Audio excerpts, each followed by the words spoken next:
Muito bem, então temos aqui o nosso DGA Acadêmico, é o arroba, né, do nosso Instagram, arroba DGA Acadêmico, segue a gente lá. Lá eu posto live, toda segunda-feira às 20 horas tem live com convidado, com professor convidado, professores doutores convidados. A gente também posta material, né, conteúdo, dicas, estratégias. Então, assim, acompanhe a nossa página lá no Instagram, que eu tenho certeza que vocês vão gostar e que vai ajudar bastante vocês nessa trajetória aí de ingressar no mestrado e de ingressar no doutorado, tá? Seguindo então aqui a nossa comunicação sobre o projeto de pesquisa, a gente tem mentoria individual ou em grupo, tá? E o nosso WhatsApp oficial do comercial é esse daí, o DDD de Juiz de Fora, Minas Gerais, 32, e o telefone é 98813-3918. Lá vocês conversam com o professor Vitor e com a professora Aline, que vão explicar todo o procedimento de vocês para agendamento da mentoria, para pagamento e toda a segurança das informações que a gente precisa coletar de vocês para que tudo funcione muito bem, né? A gente precisa saber do edital, precisa saber qual linha de pesquisa, o currículo Lattes de vocês, o currículo Lattes do futuro orientador, tudo isso é solicitado na conversa lá no comercial, tá bom?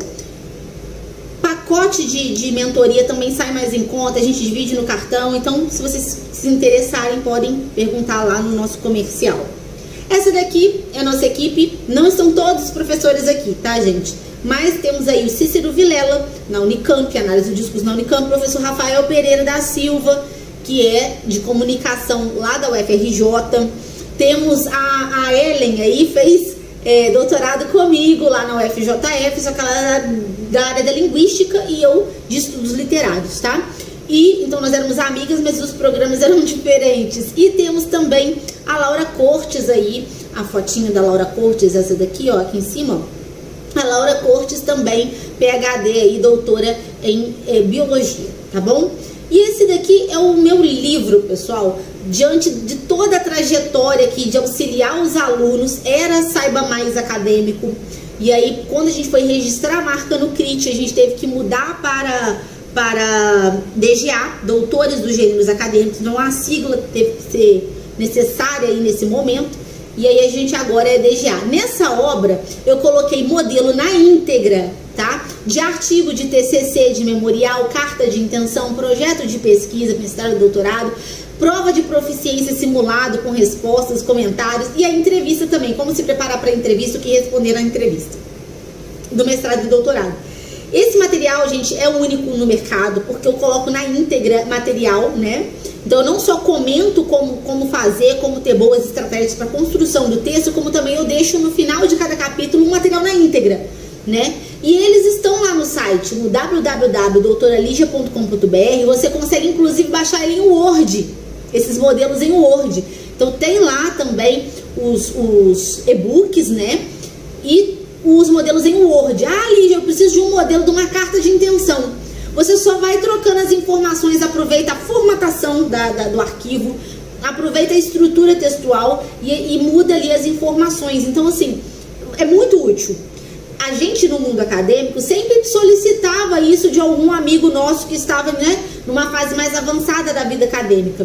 Hoje em dia, né, nem sempre a gente consegue ter esse acesso, tá tudo acontecendo remotamente. Então, assim, ter um site que tenha esses materiais de modelo ajuda bastante, foi por isso que a gente deixou lá, tá bom? Gratuito, tá lá, basta baixar, fazer o download. E quem quiser a obra, tem também lá no site, né, o local de compra que direciona vocês para a Amazon. Seguimos aqui então falando sobre a escrita do projeto de pesquisa. Vamos começar com o título, né? O título, pessoal, não é tão simples quanto a gente imagina, né? Não pode ficar muito extenso, também não pode ser muito curto. Tem que conter as palavras-chave da pesquisa. E uma dica que eu dou para vocês é exatamente construir a pergunta central da sua investigação. Constrói uma pergunta central para o meu projeto de pesquisa. O que eu vou responder? A minha pesquisa está se debruçando sobre qual problemática, sobre qual contexto, e aí eu faço uma pergunta, né, central. Depois que você fizer essa pergunta central, você consegue transformar essa pergunta central num título com mais facilidade.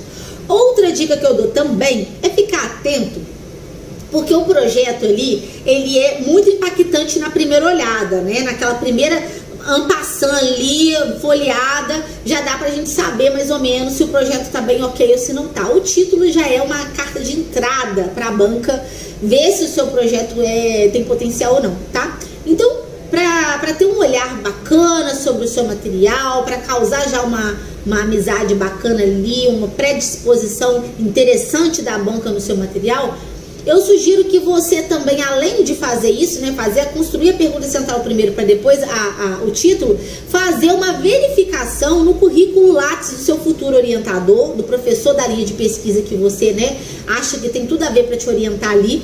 Então você vai abrir o currículo Lattes dele, vai lá na plataforma Lattes, coloca lá no Google, plataforma Lattes, buscar currículo, coloca o nome daquele orientador e aí você vai baixar o currículo Lattes dele. No currículo Lattes dele tem as últimas publicações dele, então você vai ver mais ou menos a pegada dos títulos que ele coloca no material dele.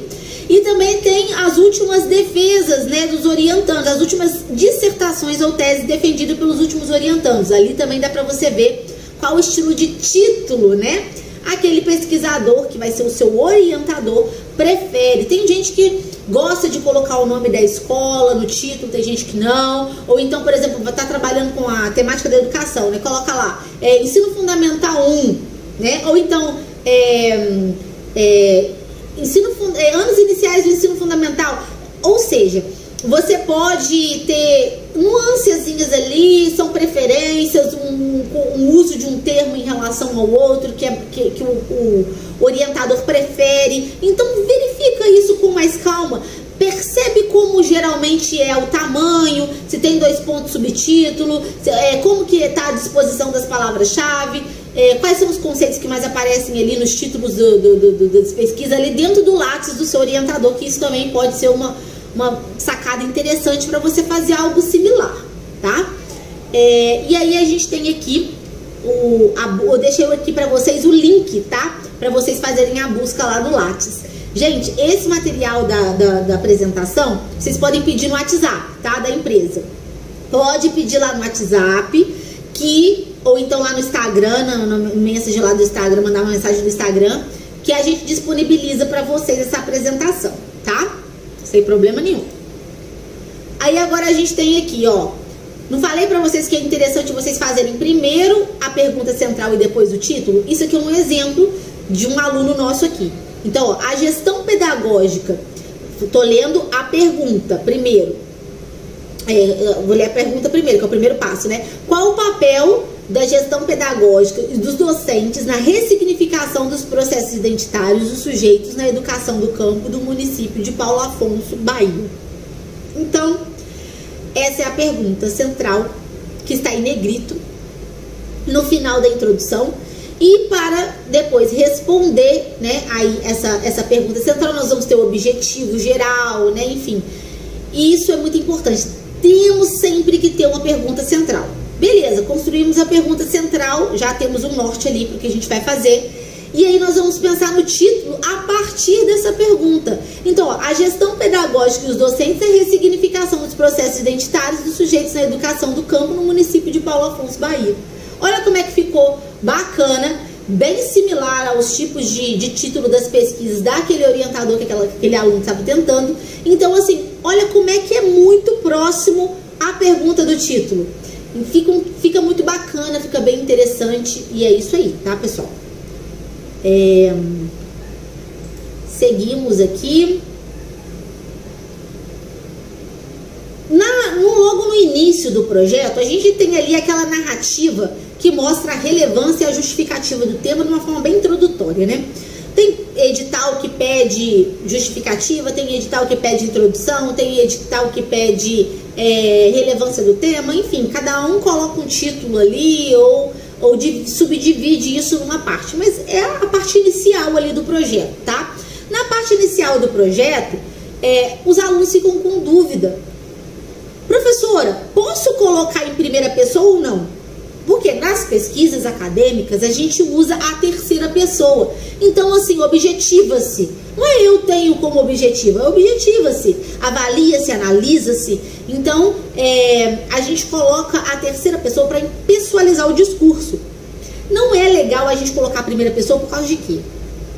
Porque todo o argumento, toda a leitura, as citações de teóricos, né, que vão fundamentar o seu raciocínio, são legitimados pelo mundo acadêmico, e qualquer pessoa que fizer as leituras que você fez e colocar os argumentos que você colocou, são capazes de chegar a essa conclusão, né? Então, assim, é uma pesquisa, você está ali como pesquisador, e aí você pode suprimir a primeira pessoa e deixar a primeira pessoa apenas para os parágrafos. Então, ou seja, não é para o projeto todo, é apenas para os parágrafos em que você vai falar sobre a sua trajetória profissional e acadêmica que impactou ali na escolha do assunto, na escolha da metodologia, enfim.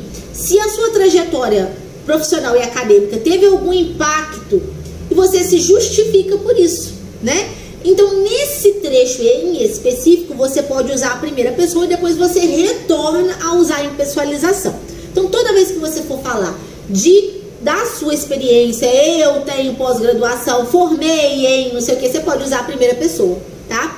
Caso contrário, não. Mas você também pode... Ah, não, Lígia, em momento algum eu quero usar a primeira pessoa. Eu sei que eu posso usar em alguns parágrafos que falam da minha profissão, da minha formação. Eu sei que eu posso usar, mas eu vou optar por fazer todo o discurso impessoal.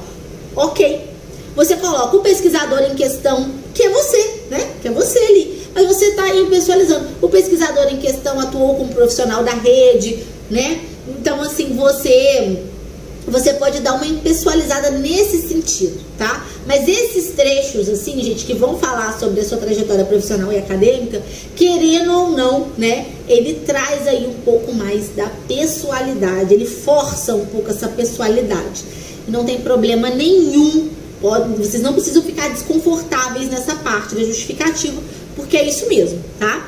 E é interessante vocês colocarem apenas as informações do seu currículo Lattes que fazem sentido de estarem ali para explicar por que você elegeu aquela linha de pesquisa e por que você está se propondo a ser um candidato no mestrado ou no doutorado, tá? Fora isso, você pode suprimir, porque a banca depois, no dia da entrevista, ela vai dar uma folheada no seu Lattes também e vai ver os outros atributos que você tem, além daqueles que você especificou na justificativa do seu projeto. Então, deixe para a justificativa apenas as informações extremamente relevantes ali para o seu projeto, tá bom? Então, por exemplo, ó, cabe destacar também que possui pós-graduação lato sensu em administração escolar, supervisão e orientação em gestão escolar, ambas desenvolvendo pesquisa na área da educação do campo. Então, assim, ele está justificando a escolha do tema dele de pesquisa de mestrado, porque ele já fez uma lato sensu com assunto similar, né? Então, assim, dá continuidade, dá aprofundamento à trajetória dele como profissional e como pesquisador. Então, isso é importante de ser colocado. Agora, se ele participou de uma maratona da matemática, da formação da secretaria, do não sei o quê, que não necessariamente conversa, né, com a temática da proposta dele, do projeto, não precisa colocar, tá bom? Isso vai constar lá no currículo, a banca vai ver depois, mas isso não precisa constar na justificativa do seu projeto, tá? É muito importante vocês fazerem movimentos anteriores, porque isso pode aparecer na justificativa de vocês. Voluntário, participa como voluntário da pesquisa de alguma linha de pesquisa que é similar à linha de pesquisa que você está tentando. Isso pode vir como informação. Participou de algum evento, né, cuja temática perpassa, ele está associada a pesquisa que você vai fazer no seu projeto, pode mencionar. Disciplina isolada, né, em algum programa de mestrado, pode mencionar, porque isso revela que você quer muito mestrado, que você está se programando para isso, que você já, né, se comportou como um aluno de um programa, realizando uma disciplina isolada. Então isso significa, isso vai passar para o seu projeto uma justificativa maior de que sim, você precisa ingressar como aluno no mestrado para você dar continuidade a essas ações. São todas as ações que são coerentes para esse objetivo central, que é ingressar no seu mestrado ou no seu doutorado, tá? Publicação. Publicação também, se você publicou algo, né, recentemente que tenha a ver com o tema do seu projeto de pesquisa, faça lá, publiquei artigo XYZ nas revistas tais, cuja temática, né, perpassa essa temática da qual eu quero me debruçar, mas a fundo nesse mestrado ou no doutorado. Então, isso tudo entra também. Então, não só a formação, lato sensu, mestrado que você já concluiu, enfim, não só essas informações, assim como também participação em evento, publicação, disciplina isolada e participar como voluntário em alguma pesquisa, tá? Isso também entra como um argumento importante no dia da entrevista, lá na entrevista. E no projeto também pode aqui aparecer, tá bom? Parte final da introdução. Aquela pergunta central que a gente fez para poder fazer o título aparece no finalzinho da parte introdutória, tá? Logo em seguida vem aporte teórico, fundamentação teórica e depois descrição metodológica, enfim, aí a gente dá continuidade na estrutura do projeto, mas no finalzinho ali daquela parte introdutória a gente coloca diante do que foi exposto, ou seja, dessa parte introdutória que eu fiz, essa justificativa e relevância do tema que eu fiz, pretende-se desenvolver o seguinte tema: qual o papel da gestão pedagógica e dos educadores na ressignificação dos processos identitários dos sujeitos na educação do campo no município de Paulo Afonso. Então ele coloca lá, ó, além desse trecho, dessa expressão que resgata tudo que ele já falou e coloca a pergunta central como uma conexão ali, como um fechamento daquela parte introdutória do projeto, ele coloca a pergunta em negrito. Por quê? Às vezes a banca, para já fazer aquela eliminação do candidato ali, que são muitos projetos que chegam, né? Para elas escolherem os melhores projetos, ela bate o olho no título, bate o olho na pergunta central, bate o olho nos objetivos, na metodologia, e já ali ela já saca do projeto, entendeu? E aí depois dessa primeira peneiragem, assim, depois ela lê com mais calma e vê realmente os melhores projetos. Quais são os melhores projetos? Então, assim, cuidado com esses detalhes, porque fazem sim a diferença. A gente tem um índice de aprovação bem alto aqui e podem fazer isso, que eu já tive vários professores de universidades, amigos meus, que alegam que isso realmente é legal, que isso traz uma disposição bacana na hora de ver, porque mostra uma organização, né? Mostra uma habilidade já, que aí não tá aquele projeto muito solto, que a gente tem que descobrir qual que é a pergunta central do cara, não, ele já tá ali sabendo da importância de cada estratégia dentro do gênero textual, que é o projeto de pesquisa. E aí a gente segue aqui com um parágrafozinho, né, que fala um pouquinho sobre o estudo da arte.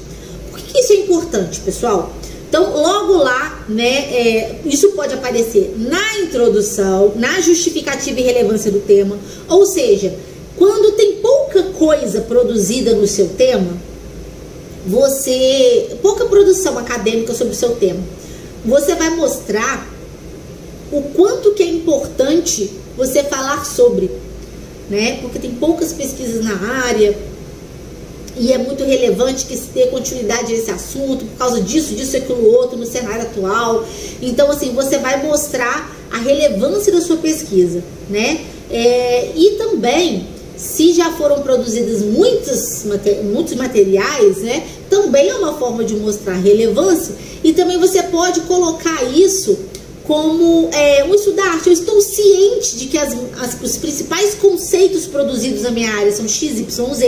Estou ciente de que as principais metodologias adotadas na minha área de pesquisa aqui, que eu pretendo pesquisar, já são essa e aquela. Então, assim, você já consegue trazer uma maturidade, né, dentro do seu projeto de pesquisa para a banca, porque você sabe o que as outras pesquisas, né, nos periódicos, o que as outras pesquisas aí no Brasil nos últimos 2 ou 5 anos já estão produzindo, né? Então, assim, esse olhar de eu estou dando continuidade a um assunto, ou eu vou trazer algo que é bem diferente do que a produção já tem trazido, você se coloca como pesquisador e tem plena consciência do que a sua própria pesquisa vai contribuir ou não no cenário acadêmico. Então, assim, você ter noção das outras pesquisas é fundamental. Por isso que a gente fala que ter um parágrafozinho ali falando do estudo da arte né? O estudo da arte é isso, gente, saber o que nos últimos 2 ou 5 anos, no tema que você se propõe a estudar no mestrado ou no doutorado,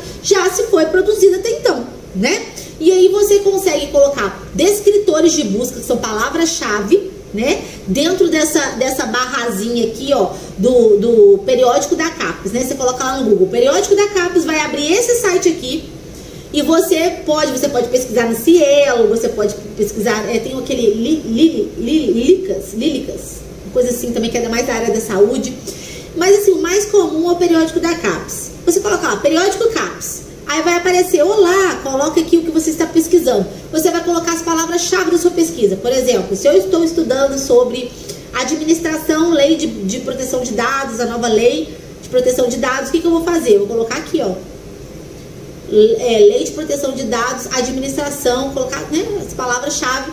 Se eu estou pesquisando isso dentro de um contexto específico empresarial ou bancário, não sei, eu coloco também essas palavras-chave que vão filtrar e vão direcionar a busca do periódico, e aí vai aparecer todos os artigos, dissertação, resenha, resumo que foram publicados com essa temática, né? Você pode excluir, tá, gente, resenha e resumo, e considerar artigos e dissertações, né, produzidos aí.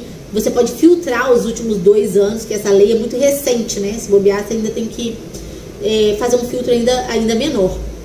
Mas é isso, né, gente?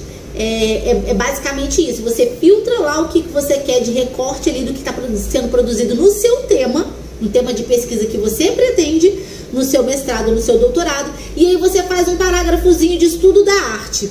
E nesse parágrafozinho, né, você pode salvar numa pasta tudo que você encontrou de artigo e de tese, de dissertação. Você salva numa pasta, por exemplo, assim, ali um quantitativo alto, né, 1.150 artigos, mas de língua portuguesa são 500, né, dissertações, 179 dissertações, mas, e aí você pode salvar isso numa pastazinha, né, mas as que trazem, aí você se encontrou um valor muito alto, você pode colocar mais descritores de palavra-chave para filtrar ainda mais, para ficar mais enxuto. E aí depois você salva tudo numa pasta e vai olhando quais são as principais metodologias, quais são os principais conceitos que vão aparecendo nesse material. E aí você já consegue discorrer um pouquinho sobre isso, as principais metodologias, só que a metodologia que eu vou adotar é X, os principais conceitos são tais, e é por isso que eu vou discorrer, falar sobre esses conceitos aqui no meu aporte teórico, né? Então é justamente isso, é aquele pesquisador que tem noção do que já está sendo publicado aí no mundo acadêmico em relação ao seu próprio tema. Muito positivo para o projeto, tá, pessoal? E aí vocês, eu não sei se vocês já... É o mesmo tipo de caminho para o levantamento bibliográfico sistemático, né? Lá no meu Instagram, lá no Instagram do DGA, eu sempre coloco isso para vocês. A gente ensina os alunos a fazer, ajuda os alunos a fazer o tempo todo, porque isso vira insumo para fazer artigo, para fazer TCC, para fazer o aporte teórico da parte teórica toda de uma dissertação, de uma tese. Ajuda a gente a escolher a metodologia mais adequada, ajuda a gente a olhar um instrumento de coleta de dados das outras pesquisas que mais se encaixam com a nossa e a gente só faz uma adaptação. Então, assim, salvem numa pasta esse movimento de procurar nos descritores que tem a ver com a sua pesquisa, e salvem numa pasta, porque isso vai virar insumo para você depois. Antigamente, gente, era assim, a gente fazia como? A gente fazia o estudo da arte e coisa e tal de uma forma mais solta. A gente fazia levantamento bibliográfico de uma forma solta. Eu tinha, por exemplo, lá na faculdade, um grupo de pesquisa, né? Que o meu orientador era de literatura marginal, da periferia, escrita sobre o realismo e coisa e tal, e a gente participava daquele grupo de pesquisa. E aí, o que acontecia? Ele indicava as leituras, né? Ele indicava as leituras, era um tema muito recente, não tinha tanta publicação sobre aquilo. Era o que ele tinha de experiência, e ele ia indicando, ia fazendo e coisa e tal. E a gente ia seguindo aquilo, ia pegando conexões de disciplinas que a gente fazia, do que outros professores indicavam pra gente ler. E às vezes tinha um trecho ali que conectava com o outro, e a gente fazia um bem bolado ali de conexões intelectual, que funcionava, ok. Hoje em dia, os professores estão pedindo bastante o levantamento bibliográfico sistemático, ou seja, além das leituras que você já fez, né, que não estão dentro desse levantamento, ok, você, né, ok, pode usar, não tem problema nenhum. Mas o levantamento bibliográfico sistemático, ele dá um norte, né? Ele dá um norte metodológico, inclusive é um método inquestionável, né? Ele é um método.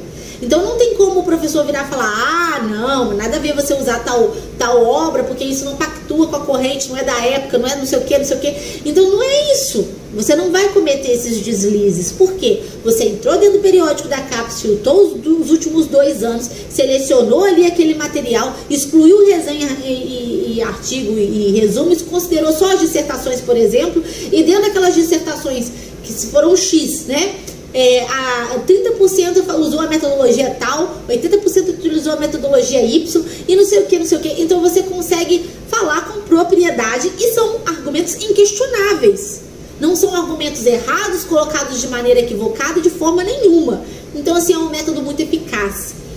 Coisa também que está acontecendo muito agora, que antes não acontecia, é o aluno perder ponto no projeto de pesquisa, porque o aporte teórico dele, a referência bibliográfica dele, não está dentro dos 10 últimos anos, ela não está atualizada. Gente, isso é critério de, né, que o aluno perde ponto nisso.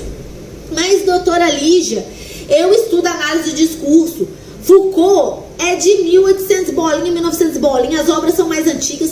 Não tem como eu pegar Foucault dos últimos 10 anos. E não é importante a gente ler o teórico na fonte. Não é legal a gente ficar fazendo a PUD, não é legal. Não é legal fazer a PUD, já me ensinaram isso. Então você tem que ler a fonte, ler o teórico na fonte, coisa e tal. Sim, pessoal, sim. Eu digo que os professores tiram ponto das referências que, né, não são dos últimos 10 anos, por quê? É interessante você considerar como que o Foucault, nas últimas pesquisas dos últimos 10 anos, vem surgindo, como ele está sendo lido, como ele está sendo aplicado, entendeu? É um pouco dessa pegada também. Isso não exime você, como pesquisador, de ler o Foucault na fonte, tá? Mas para TCC, artigo e projeto de pesquisa, a banca, os professores estão dando pontuação, né, para quem consegue colocar aí um aporte teórico mais atualizado dentro dos últimos 10 anos. Isso virou critério. Antes não era, tá, gente? Agora virou critério. Então, diante disso, sabendo disso, selecionem aí os conceitos, né, chave desse material que você fez do Estudarte aí, do levantamento dentro do periódico da CAPES, que seja dos últimos 10 anos. Busque coisas mais atuais, né? Professora Lígia, mas ali, ó, são dissertações e teses dos últimos 2 anos. Ok, mas se você for falar dos principais conceitos e principais metodologias, se for falar dos principais conceitos, por exemplo, pode ter muita coisa ali no material que é anterior, né? Que não é dos últimos 10 anos, são referências bibliográficas mais antigas. E aí você tem que ficar mais atento de talvez passar aquela mesma ideia, né, de uma forma mais atual, num material mais atual, num teórico mais atual, tá? Eu falo isso, gente, porque está sendo critério de exclusão de pontuação. Eu, professora Lígia Gomes, doutora Lígia Gomes, como eu sou da área de humanas, né, e coisa e tal, eu não me importo da referência bibliográfica, não está toda dentro dos últimos 10 anos, né? Inclusive a grande maioria dela não estando dentro dos últimos 10 anos, para mim não tem problema nenhum, tá? Para mim não tem problema nenhum. O que importa é que aquele pesquisador está fazendo conexões com coisas atuais, com problemáticas atuais, não importa se as obras são antigas, tá? Porém, para projeto de pesquisa, para TCC e para artigo, hoje em dia, é critério de avaliação, tá, gente? É critério de avaliação você tentar usar as coisas que são mais recentes, que estão com leituras mais recentes aí das últimas publicações. Então, fiquem atentos a isso, para não, por causa de uma coisinha boba, né, que dá para você adaptar, você perder ponto no seu projeto. O calcanhar de Aquiles de qualquer pesquisa é a metodologia, nós vamos chegar lá nele, tá?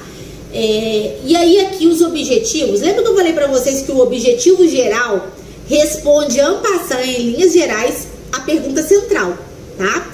Então, lá como é que tá. Todos os objetivos, eles começam com o verbo no infinitivo, tá, gente? Ó, compreender, analisar, propor, né? Então tudo são verbos de ação. Os objetivos são verbos de ação, porque você objetiva fazer algo e você vai cumprir aquilo, você vai fazer ações para aquilo se concretizar. Então, os objetivos sempre estão com verbos de ação, né? Então, eles terminam com AR, IR, ER no final, tá? Termina com R no final, são verbos no infinitivo. Então, ó, objetivo geral, responde a pergunta central. Compreender as ações pedagógicas da gestão escolar e da educação no campo em relação aos processos identitários, relação de pertencimento e valorização. Então, assim, responde ali a pergunta central. Os objetivos específicos também com verbos no infinitivo. Investigar, analisar, identificar, verificar, né? O que eu sugiro para vocês? Sugiro para vocês que esses objetivos, essas ações da pesquisa, estejam de forma linear, mostrando o início da pesquisa até o final dela.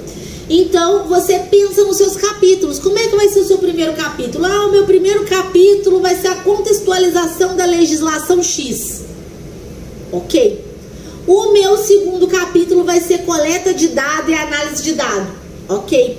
O meu terceiro capítulo vai ser trazer mais teoria para explicar os resultados dos dados que eu coletei.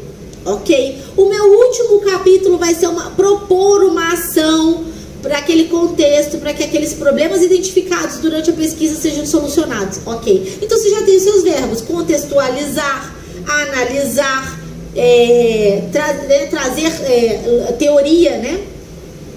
Analisar também, coletar dados, analisar e propor, né? Então você consegue aí trazer verbos de ação que dão essa linearidade, que vai fazer com que a banca entenda que a sua pesquisa, futura dissertação, futura tese, a sua pesquisa ela está ali bem desenhada, você tem noção minimamente da construção. Claro, gente, que depois desse projeto, depois que você é aprovado, né, você pode sentar com o seu orientador, mudar esse projeto, água pro vinho, tá? O cara vai ter novas ideias, vai falar pra você, não, vou fazer tal coisa, né? Mas você já tem que passar pra ele essa noção do que você tem clareza sobre o que você quer minimamente ali, que você é uma pessoa esperta pro mundo acadêmico, né? Não foi à toa que você construiu um bom projeto com boas estratégias. E se ele quiser depois fazer uma nova proposta com você e coisa e tal, se ele quiser inovar ou ele já esteja pensando em algo que ele iria propor para qualquer aluno que entrasse no programa, ele iria propor, ele já estava querendo isso, entendeu? Não tem problema, você pode se mostrar super maleável, super disposta a também aproveitar as experiências daquele orientador. Você sabe que aquela pessoa, né, institucional, ela tá ali com a responsabilidade de garantir que você faça uma pesquisa dentro dos padrões de qualidade da instituição, né, dentro dos padrões de formalidade que esse mundo acadêmico exige no país, no mundo, e também como uma pessoa mais experiente que você para poder te orientar. Então, assim, claro que você também tem a somar com aquele professor e tudo mais, mas você tem que saber que aquilo é uma troca e que você precisa estar um pouco mais maleável, tá? Então, por mais que você consiga estruturar bem direitinho isso aqui nos objetivos, né, mostrando para o professor a estrutura de toda a pesquisa, dos capítulos ali, tudo direitinho, isso é importante para você ser aprovado, né? Mas isso não significa que você tem uma rigidez com aquilo ali, tá? São coisas diferentes. E aí a gente tem, aqui no caso, gente, desse aluno em específico, ele colocou 32 escolas. Deixa eu voltar aqui. Ele colocou 32 escolas que ele iria avaliar. E aí eu questionei ele, tá? Porque é também fator de perder ponto nos projetos de pesquisa, tanto para o mestrado quanto para o doutorado, mas no do mestrado, porque o tempo é muito curto, você tem praticamente 1 ano de disciplina e 1 ano para escrever. Nesse 1 ano você tem que ler, escrever, coletar dados, analisar, é muita coisa para uma dissertação de 100 e poucas páginas. Então, o que você precisa é ter foco, tá? Delimitação do tema. Delimitação do tema vai dizer se você vai fazer na sua vidade a sua pesquisa, ou se você vai ficar perdido, vai ficar louco, aquilo vai virar uma miscelânea, o professor vai estar sempre reclamando, não, peraí, volta, não vai, volta, porque não tem clareza nessa delimitação, tá? E aí, quando ele colocou ali, ó, 32 escolas para avaliar, eu falei, meu Deus, é projeto de mestrado.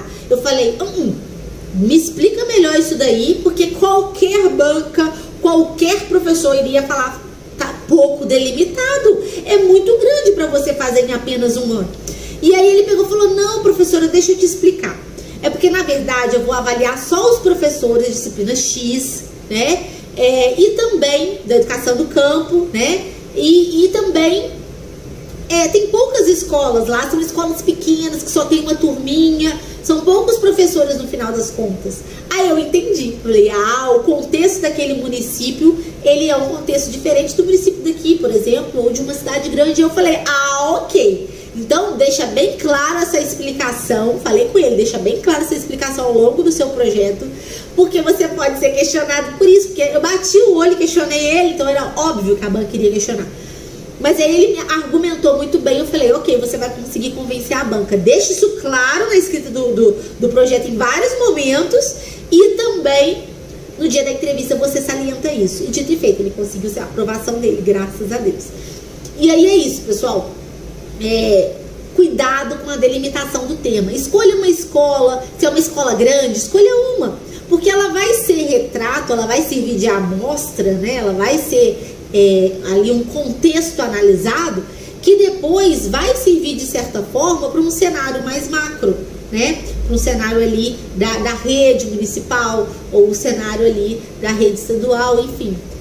Ou então até mesmo quando as escolas são divididas em distritos, né? Você vai representar uma distrital analisando ali aquela escola. Então, são contextos específicos que serão avaliados e quanto mais específicos, melhor avaliado, né? Melhor vai ser o tipo de observação daquele cenário que você vai ter, melhor vai ser os dados coletados, melhor vai ser as conexões que você vai conseguir criar. Igual ele tá falando que ia ver o PPP das escolas. Poxa, então são 32 escolas, são 32 PPPs, né? Então, assim, falei com ele, cuidado com essas coisas, né? Tudo bem que é um cenário pequeno, porque tem poucas turmas, poucos professores.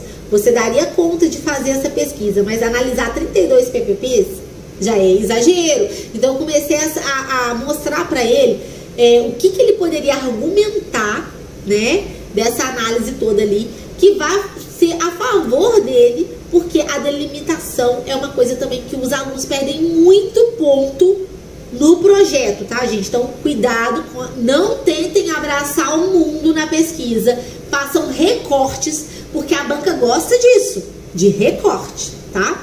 A gente às vezes acha que não, né? Quanto maior você pesquisar, melhor vai ser a sua pesquisa. Não. Não é bem assim que a banda toca, tá? Pelo contrário, inclusive, quanto maior a delimitação, mais fechadinha ali é a situação que você vai analisar. Você já selecionou os participantes, tudo ali encaixa de uma forma coesa com a metodologia que você vai aplicar, tudo tá ok, muito melhor para sua pesquisa ser aprovada, muito melhor para sua pesquisa mostrar relevância no cenário dela, tá? E aí a gente tem aqui todos os objetivos são redigidos com verbos, isso aqui eu já falei, né, gente? Peraí. Agora a fundamentação teórica, já falei dos objetivos, né, tal, fundamentação teórica. A fundamentação teórica é o seguinte: não basta você listar assim um monte de leitura que você já fez. Tem gente que faz o projeto muito correndo e fica um Frankenstein ali, aquelas referências, não tem parágrafo mostrando aquela linha de raciocínio. Por que eu tô trazendo essa informação agora? E em seguida, por que eu tô trazendo essa informação depois? Não mostra uma lógica.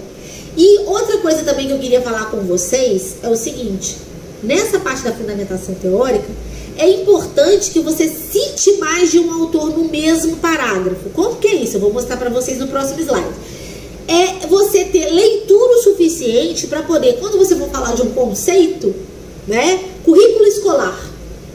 Se eu falar de currículo escolar, vários autores já falaram de currículo escolar. Uns defendem o currículo escolar de uma forma, outros defendem de outra forma. Qual é a forma com a qual você quer argumentar na sua pesquisa, trazer na sua pesquisa.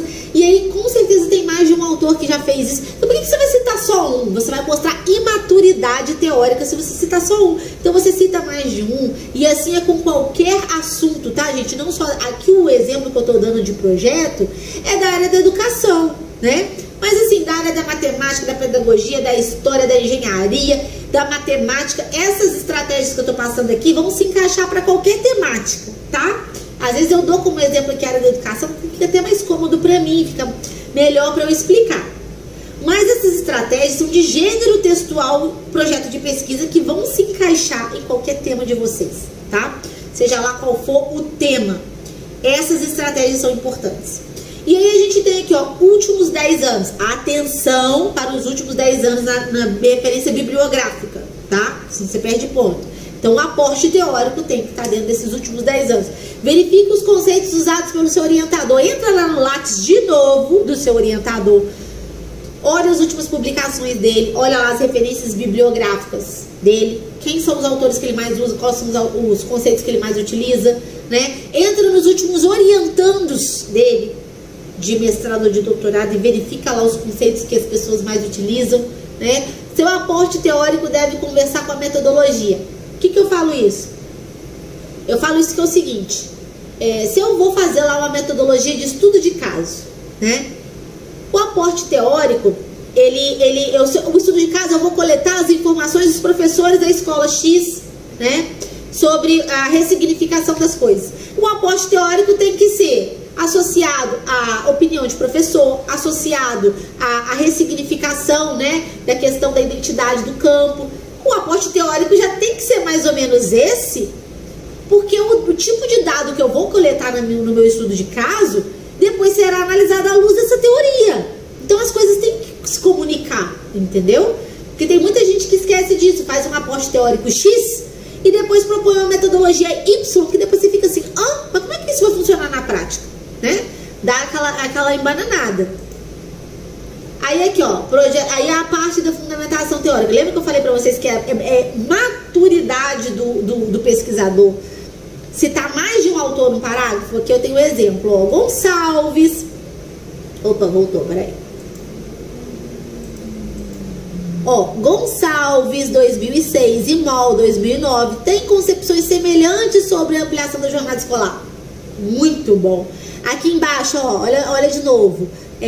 Desse modo, essa pesquisa concebe e defende a educação do tempo integral na perspectiva de formação integral, fazendo uma construção coletiva a partir do que defende Gadot, 2009, Moll, 2009 e Gonçalves, 2006. Gente, isso é uma maturidade muito incrível, pontuação máxima para essa parte aqui de amadurecimento de escrita científica, né, de uso adequado da escrita científica, da formatação, tudo.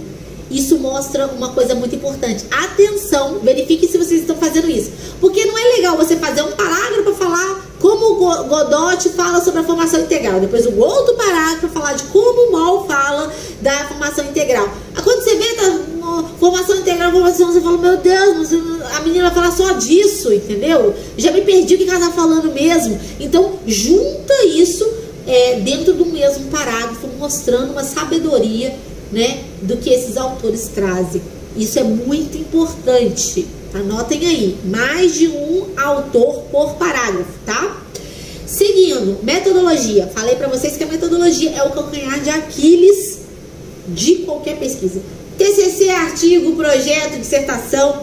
As pessoas geralmente, reparem pra vocês verem, depois que eu falei isso com vocês vão reparar que na hora da descrição metodológica, as pessoas geralmente só colocam assim, levantamento bibliográfico, documental, selecionando materiais, né, de outras pesquisas sobre o assunto e bababá. Aí já começa a entrar com a pesquisa qualitativa, né, vai trazer informações subjetivas e bababá, e coloca uma citação lá sobre pesquisa qualitativa toda solta. Gente, não é assim que se explica uma metodologia, tá? A metodologia tem que ser onde você vai colocar, qual é o período período de tempo que você vai filtrar, quais são os escritores de busca, onde será realizada essa busca, tudo especificado. Nessa busca, de tudo que você encontrou, quais foram os critérios de inclusão, quais foram os critérios de exclusão. Isso tem que ser explicitado, porque isso é a metodologia do seu material, tá? E os professores sabem muito bem quando o aluno faz aquele embromation na metodologia, e eles tiram ponto de vocês. Então, se vocês querem ser aprovados, né, com bolsa, se Deus quiser, nas primeiras colocações, atenção para esses fatores. Atenção para esses fatores. E aí a gente tem aqui, ó, um exemplo para vocês, né? Entrevista semi-estruturada, ele dividiu a metodologia em A, B e C. Então são etapas, né? Na primeira, a entrevista semi-estruturada, tendo como objetivo principal conseguir informações da gestão pedagógica, 44 professoras e blá, blá, blá, blá. Depois, pesquisa documental, serão realizados os projetos político-pedagógicos de 32 escolas, blá, blá, blá, blá. Observação, né? Investigação ali do que poderia ser a quebra dos estereótipos, como ele, toda essa observação ali que ele vai fazer do cenário de investigação. Então ele separou essas 3 etapas, né? Fica claro, fica bacana, fica bem didático, né? E descritivo. Isso é uma metodologia descritiva, né? Isso é que é uma descrição metodológica. Em seguida, a gente tem aqui vocês podem, gente, vocês podem ter uma metodologia que é qualitativa, que é quantitativa, que mescla qualitativa com quantitativa, não tem problema nenhum. Basta que você faça uma coisa bem desenhadinha, bem coesa, né? Você pode se pautar nas outras pesquisas dos orientandos do seu futuro orientador. Então, assim, tenta ver o que o pessoal já fez para você fazer algo similar, né? A descrição metodológica deles lá possivelmente está mais bacana, ou então você mesmo pode observar na dissertação, na tese daquele último orientando dele, como que ele fez, e aí o como aparece bem desenhadinho nessa metodologia. A banca quer saber como será o processo de coleta de dados, análise de dados, tudo que será, que vai compor a sua pesquisa, você precisa descrever aqui, tá bom? Na parte metodológica. E não precisam se preocupar em detalhes demais, porque é detalhe. A parte metodológica traz detalhes de como vai ser o método da sua pesquisa, tá? E vocês, é isso mesmo, não coloquem nada muito genérico nisso daqui não. O erro de vocês é colocar coisas genéricas. Um exemplo de cronograma, chegou lá na parte finalzinha, né, gente, do projeto, nós temos aqui um exemplo de cronograma. Tem edital que pede projeto de 5, 7 páginas e o aluno tem que fazer um esforço danado, um poder de síntese muito grande e colocar um cronograma um pouco mais enxuto por causa da quantidade de número de páginas, tá? E aí é bem isso mesmo, a gente coloca um cronograma enxuto que sinaliza ali, ok, o que você vai fazer em cada período, beleza. Tem esse cronograma de exemplo lá na íntegra para vocês lá no site, tá, gente? Um Word, PDF.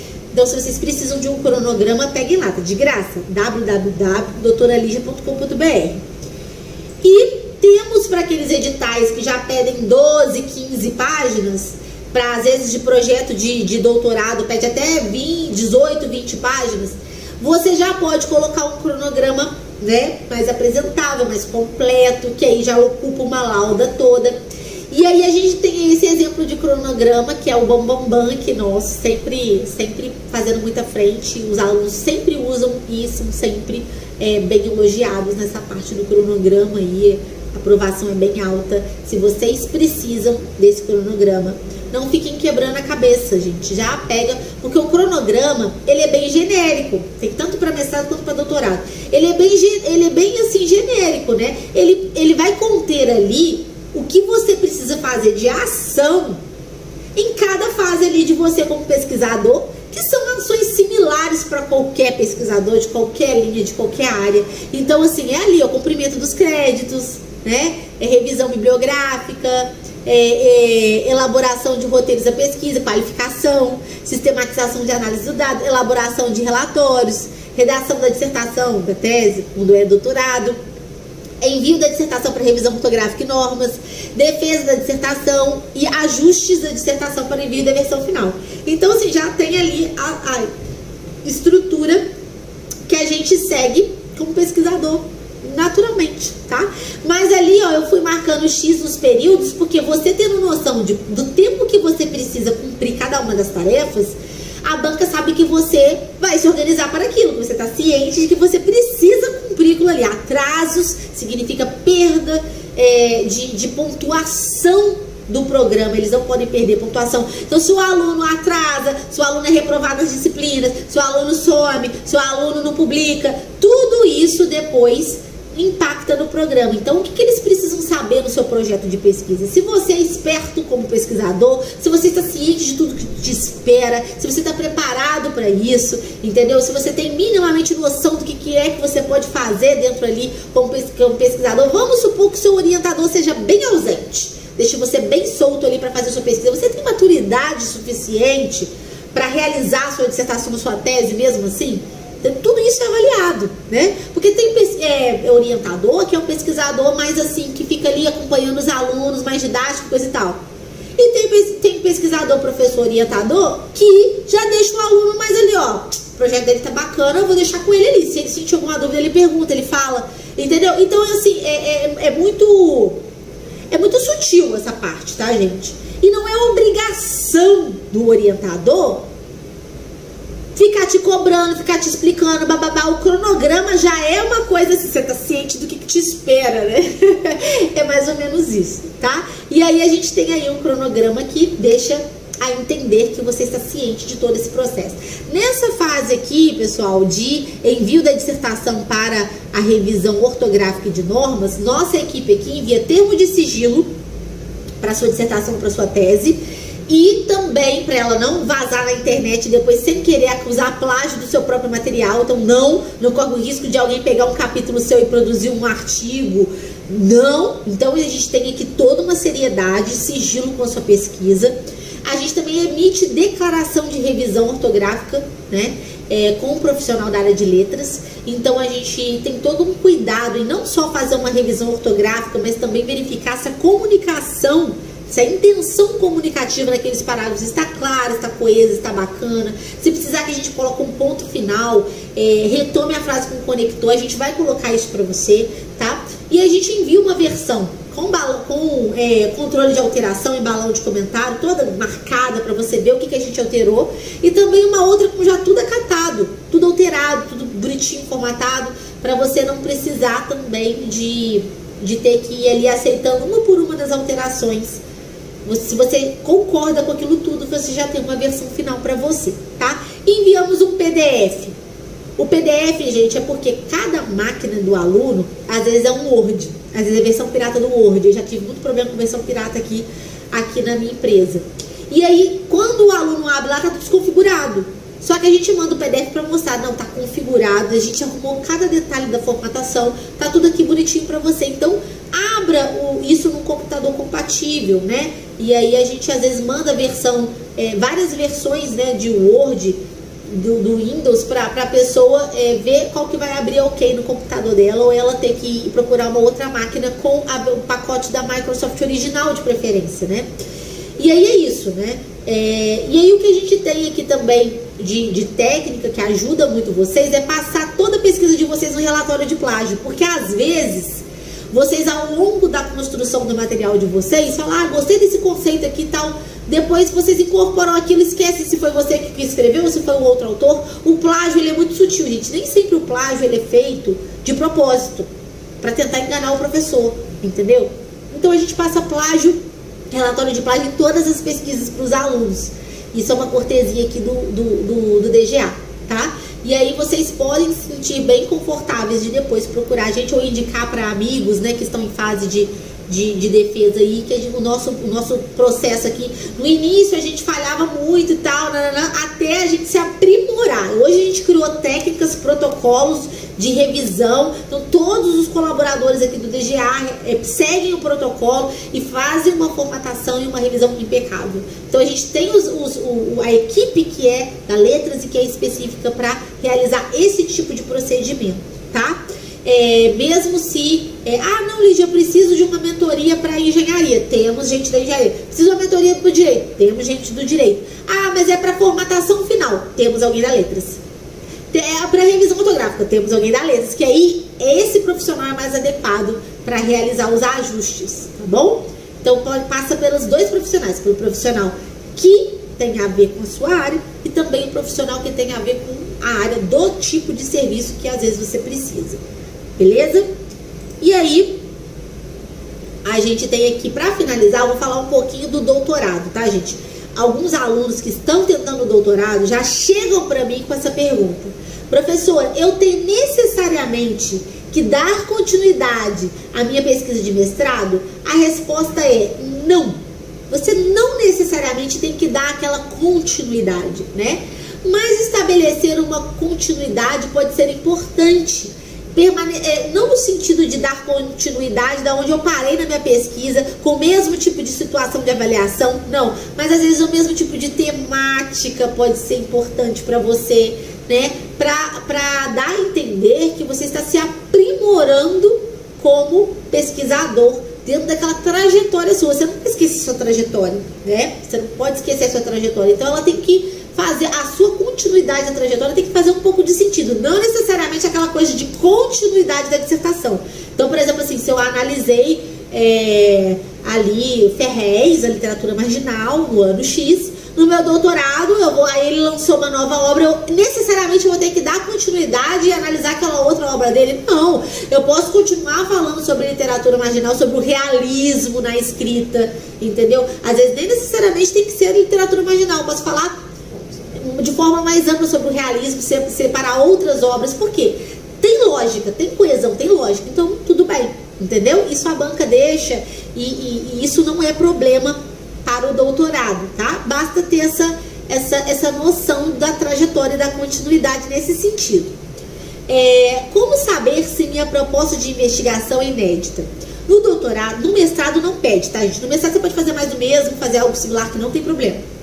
No doutorado, você tem o caráter de ineditismo da sua pesquisa. Você vai se dedicar 4 anos àquilo, né? Com certeza você vai fazer uma coisa mais aprofundada.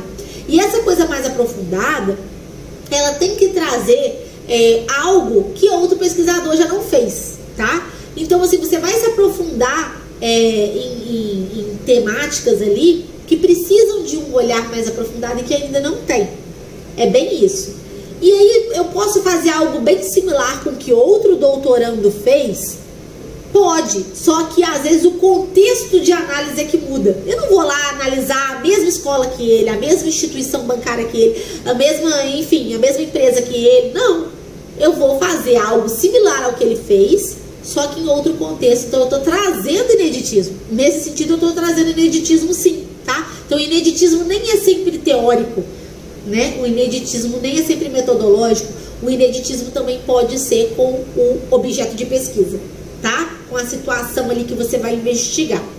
Então é bem isso, pessoal. Vocês podem entrar dentro da Cielo, da CAPES e também fazer uma varredura para ver se realmente, né, aquilo que você está pensando em ser o seu projeto para o doutorado realmente não, né, traz ali o seu caráter de ineditismo, né? Se você quiser uma mentoria no MIT para isso, vocês também podem solicitar.